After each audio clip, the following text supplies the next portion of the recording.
Assalamualaikum warahmatullahi wabarakatuh. Yang saya hormati dosen pengampu mata kuliah Metodologi Penelitian Bapak Insinyur Pugu Kurniawan STMN. Perkenalkan saya Kurniawan Cahyo Saputra dengan NIM A01230003. Hari ini saya akan mempresentasikan hasil resume seminar hasil peminatan transportasi. Judul yang pertama, perencanaan perkerasan lentur atau flexible performance menggunakan metode AASTO 1993. Studi kasus Jalan Ngadirojo, Baturetno, Kabupaten Wonogiri. Dengan nama pemateri Muhammad Rio Yuda Pratama. Latar belakang, volume kendaraan, terutama kendaraan berat, terus meningkat, menyebabkan kerusakan pada beberapa ruas jalan. Diperlukan perencanaan ulang tebal perkerasan yang efisien dan ekonomis. Penelitian menggunakan metode ASTO 1993 berdasarkan data LHR dan DCP. Lokasi penelitian ruas jalan Ngadirojo sampai Baturetno, Kabupaten Wonogiri. Panjang jalan kurang lebih 2,2 km, lebar jalan 6 meter. Analisis lalu lintas, survei lalu lintas selama 24 jam, menghitung volume kendaraan untuk memperoleh nilai LHR atau lalu lintas harian rata-rata. Penentuan daya dukung tanah menggunakan Dynamic Compenetrometer atau DCP, titik pengujian STA 0 plus 0, 00 sampai 2 plus 200. Data DCP dikonversi menjadi nilai CBR sebagai dasar desain perkerasan jalan.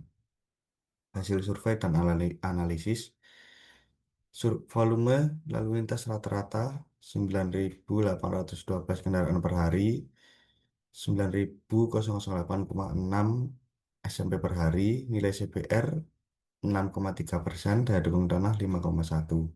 Desain tebal perkerasan, total tebal 18 cm, AC sampai WC 4 cm, AC sampai BC 6 cm, AC sampai base 8 cm. Kesimpulan, metode ASTO 1993 menghasilkan desain perkerasan lentur yang sesuai dengan kondisi lalu lintas dan daya dukung tanah. Tebal perkerasan yang direkomendasikan adalah 18 cm.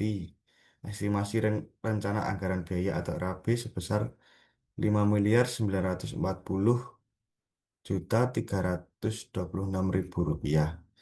Hasil penelitian dapat menjadi acuan dalam pembangunan dan peningkatan kualitas ruas jalan Ngadirojo sampai Baturetno, Kabupaten Wonogiri.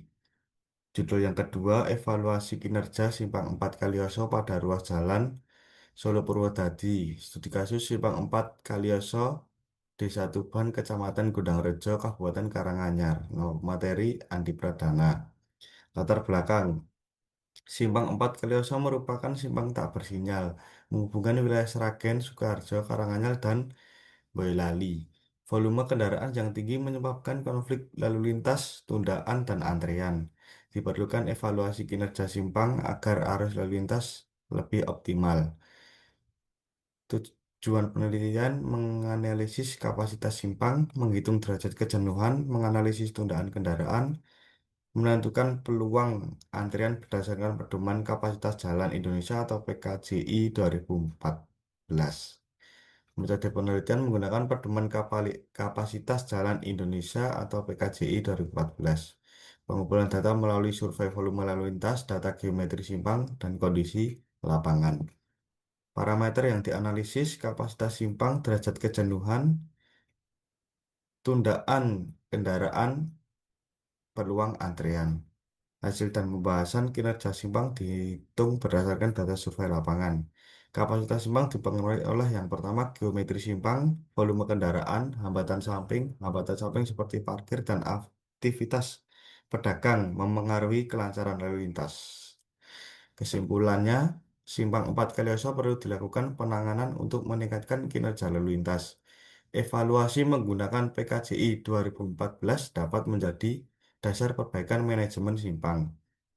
Yang ketiga, menertibkan parkir dan pedagang kaki lima di sekitar simpang.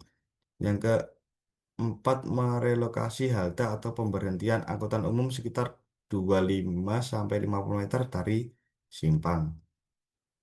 Menata hambatan samping dan rambu lalu lintas. Yang terakhir, melakukan evaluasi lanjutan setelah penerapan rekayasa lalu lintas. Judul yang ketiga, evaluasi kerusakan jalan sebagai dasar perbaikan menggunakan metode Pavement Condition Index atau PCI, ruas jalan Trucuk Kali Kebo. Nama pemateri Akbar Ardana. Latar belakang, ruas jalan Trucuk Kalikotes, Kabupaten Klaten merupakan jalan dengan lalu lintas yang padat. Peningkatan volume dan beban kendaraan menyebabkan kerusakan perkerasan jalan. Diperlukan evaluasi kondisi jalan untuk menentukan metode perbaikan yang tepat. Tujuannya mengidentifikasi jenis kerusakan jalan. Yang kedua, menilai kondisi perkerasan menggunakan metode Pavement Condition Index atau PCI. Memberikan rekomendasi perbaikan berdasarkan hasil evaluasi. Metode penelitian menggunakan metode Pavement Condition Index atau PCI. Lokasi penelitian ruas jalan Trucuk Kalikotes STA 0+000 sampai 2+200. Tahapan penelitian yang pertama survei kondisi jalan, yang kedua segmentasi ruas jalan, yang ketiga identifikasi jenis kerusakan, yang keempat pengukuran dimensi kerusakan, panjang, lebar, kedalaman, yang terakhir perhitungan nilai PCI. Hasil penelitian menunjukkan ditemukan 131 titik kerusakan, 54 titik arah Trucuk Kalikotes, 77 titik arah Kalikotes Trucuk. Jenis kerusakan yang ditemukan yang pertama retak kulit buaya, yang kedua retak blok, yang ketiga retak tepi, yang keempat lubang, yang kelima tambalan, dan terakhir tonjolan dan cekungan. Dan kerusakan yang paling dominan adalah tambalan dan jalan berlubang. Kesimpulannya, metode PCI efektif untuk mengevaluasi kondisi perkerasan jalan. Nilai PCI sama dengan 49,4 sehingga kondisi ruas jalan Trucuk Kalikotes termasuk kategori sedang atau fair. Hasil evaluasi dapat menjadi dasar dalam menentukan prioritas pemeliharaan dan perbaikan jalan. Melakukan pemeliharaan rutin pada titik-titik kerusakan, memprioritaskan perbaikan pada area dengan kerusakan dominan, melakukan evaluasi kondisi jalan secara berkala untuk mencegah kerusakan yang lebih parah. Metode yang keempat, perencanaan tebal perkerasan lentur dengan metode AASTO 1993, ruas jalan Grompol sampai Jambangan, STA 0+00 sampai 2+300 dengan anggaran biaya. Nama pemateri Hanafi Akbar Gilang Ramadhan. Latar belakang, jalan merupakan prasarana transportasi yang penting dalam menunjang pertumbuhan ekonomi dan mobilitas masyarakat. Ruas jalan Grompol Jambangan mengalami kerusakan akibat meningkatnya volume lalu lintas, beban kendaraan yang melebihi kapasitas, sistem drainase yang kurang baik, umur perkerasan yang telah melewati masa layan. Oleh karena itu, diperlukan perencanaan ulang tebal perkerasan agar mampu melayani lalu lintas secara aman dan ekonomis. Rumusan masalah yang pertama, bagaimana menentukan tebal perkerasan lentur menggunakan metode AASTO 1993. Yang kedua, berapa kebutuhan rencana anggaran biaya atau RAB pembangunan jalan tersebut. Selanjutnya, metode penelitian menentukan umur rencana 10 tahun, survei volume lalu lintas selama 2 hari, menghitung HLR atau lalu lintas harian rata-rata, menghitung angka ekuivalen kendaraan atau ESAL W18, analisis daya dukung tanah, perhitungan tebal lapisan perkerasan, yang terakhir penyusunan rencana anggaran biaya atau RAB. Hasil penelitian jalan Grompol sampai Jambangan dengan panjang jalannya sekitar 2 sampai 3 kilometer, lebar jalan 6 meter, ACWC 4 cm, ACBC 6 cm, ACB 9 cm, pondasi atas 16 cm, dan pondasi bawah atau subbase 10 cm. Kesimpulannya, metode ASTO 1993 mampu menghasilkan desain perkerasan yang sesuai dengan kondisi lalu lintas dan daya dukung tanah. Tebal perkerasan yang direkomendasikan sebesar 34 cm. Hasil perencanaan dapat dijadikan acuan dalam pembangunan serta pemeliharaan ruas jalan Grompol Jambangan. Selanjutnya, Evaluasi rel dan bantalan berdasarkan daya angkut lintas atau passing tonnage pada lintas trip Yogyakarta Solo. Nama pemateri Dimas Arya Dwi Saputra. Latar belakang lintas Yogyakarta Solo merupakan jalur kereta api yang padat dan strategis, melayani perjalanan kereta penumpang dan kereta barang setiap hari. Beban lalu lintas yang tinggi mempengaruhi kondisi rel dan bantalan. Diperlukan evaluasi berdasarkan passing tonnage untuk mengetahui kelayakan infrastruktur rel.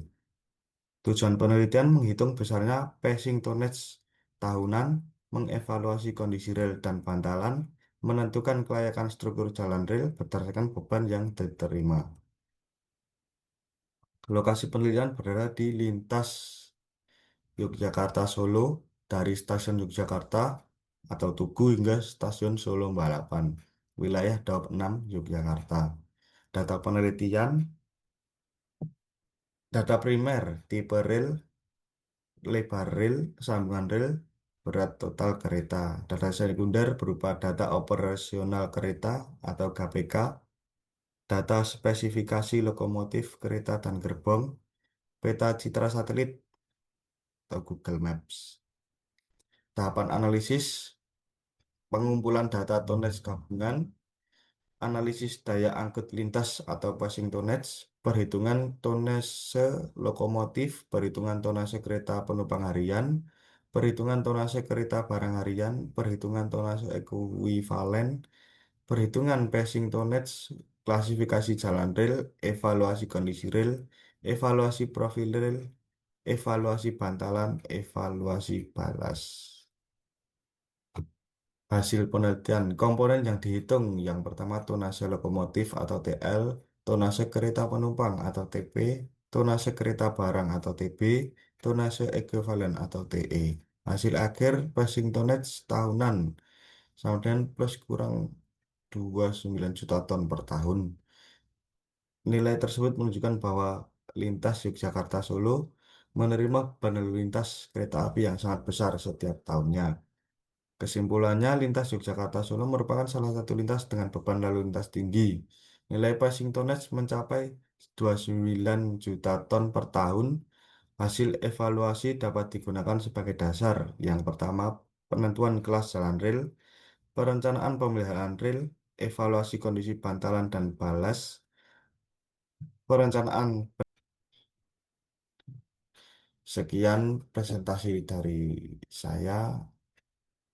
Wassalamualaikum warahmatullahi wabarakatuh.